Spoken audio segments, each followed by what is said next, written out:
আপনাদেরকে আমি সেই ব্যভিচারী মহিলার কথাও মনে করাই।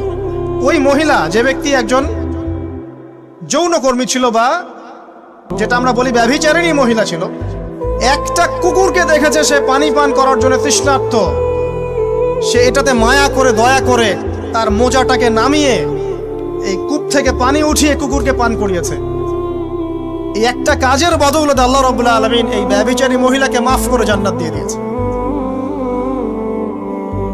হাদিসে এটাও এসেছে, নবী সাল্লাল্লাহু আলাইহি ওয়াসাল্লাম বলেছেন, ইরহামু মান ফিল আরদ, তোমরা সবাই জমিনবাসীর প্রতি রহম করো।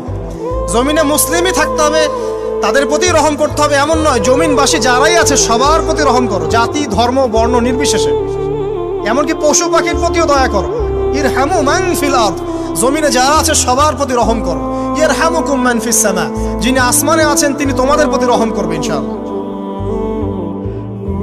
ইসলাম এই কথাগুলো বলেছে 1400 বছর আগে। আজকের এই বিশ্বের সোকল্ড এই মডার্ন বিশ্বে, যেখানে মানুষের রক্তের কোনো দাম নাই, সেখানে ইসলাম পশু পাখির অধিকার নিয়ে কথা বলেছে 1400 বছর আগে। কাদেরকে কি শিখাতে আসেন? কোরআন এবং সুন্নাহর বাইরে অভ্রান্ত সত্যের কোনো উৎস আছে? এখানে যা আছে তাই চূড়ান্ত।